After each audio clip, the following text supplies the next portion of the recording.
Aujourd'hui, je pense que la situation, elle est grave. Elle est très grave parce qu'il ne faut pas voir seulement en termes de transition politique, il faut voir la profondeur de la crise que nous vivons aujourd'hui. Vous savez qu'il y a quelques jours seulement au centre du Mali, il y a eu quelques soucis et que sur l'échiquier politique aujourd'hui, il y a des gesticulations de certains groupes qui demandent le départ de la France. Bon, il y a des agitations, donc il y a une certaine forme d'instabilité institutionnelle qui est en train de s'installer. Et à ce niveau, je voudrais juste attirer l'attention des uns et des autres pour que l'on comprenne que la France, en tant que colonisateur, n'est plus là au Mali en tant que France. Et que la France, aujourd'hui, s'inscrit dans un système des Nations Unies. Et certainement à la demande du Mali et avec des protocoles d'accord. Alors, si aujourd'hui nous devrons renoncer à cette forme de collaboration, il s'agit de le dénoncer dans le système des Nations Unies. Il s'agit que nos États prennent les responsabilités pour dire qu'aujourd'hui, les règles qui sont établies par le système des Nations Unies, les règles établies par la Banque mondiale ne conviennent plus à l'État du Mali et qu'il serait nécessaire aujourd'hui que nous renégocions dans le respect mutuel. C'est de ça qu'il s'agit. Aujourd'hui, demander à la France en tant qu'un seul pays de partir, mais ça ne change en rien l'équation fondamentale qui est de dire que nous avons une crise profonde au centre et au nord de notre pays et qui est en train de gangréner aussi le sud. Donc, pour trouver une solution idoine à un tel problème, il faut qu'on se penche réellement sur les causes profondes de la crise.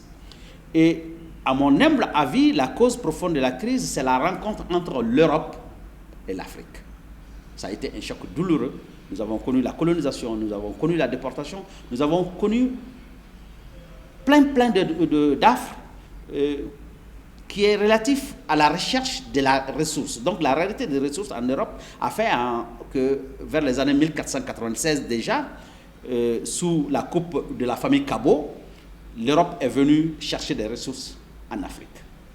Alors, ce mécanisme, il continue toujours parce qu'il y a toujours cette crise des ressources naturelles en Europe. Et la France n'échappe pas à la règle. Et ce n'est pas la France à elle seule qui est en convoitise des ressources. Toutes les nations qui se trouvent aujourd'hui dans la MINUSMA, dans le système des Nations Unies, recherchent effectivement ces ressources naturelles. Donc ça veut dire qu'effectivement, la MINUSMA est calquée sur le modèle de l'expropriation de nos terres par le principe de l'acquisition des terres des païens et des infidèles sur la théorie de la chrétienté. En réalité, c'est ça le vrai problème. Donc il est important aujourd'hui que les Maliens comprennent que nous sommes dans un système mondial et que nous ne pouvons pas vivre en autarcie et que nous devrions vivre dans la mondialisation. Et si c'est le cas, ça veut dire que l'État du Mali doit prendre ses responsabilités, dire quelle est ma part dans ce monde. Donc se battre aujourd'hui pour que dans le système des Nations Unies, dans le système de partage des ressources, que le Mali puisse avoir une part prépondérante. Donc c'est de renégocier la souveraineté, parce que nous avons théoriquement la souveraineté politique que nous avons obtenue vers les années 60. Mais aujourd'hui, nous savons que nous n'avons pas la souveraineté réelle, parce que nous n'avons pas la souveraineté économique sur nos ressources, nous n'avons pas la souveraineté sur nos terres. Donc il est important aujourd'hui que l'État du Mali réaffirme plutôt cette souveraineté économique, cette souveraineté sur les ressources naturelles, pour nous permettre effectivement de compter dans le concert des nations et de pouvoir négocier de façon frontale avec nos partenaires.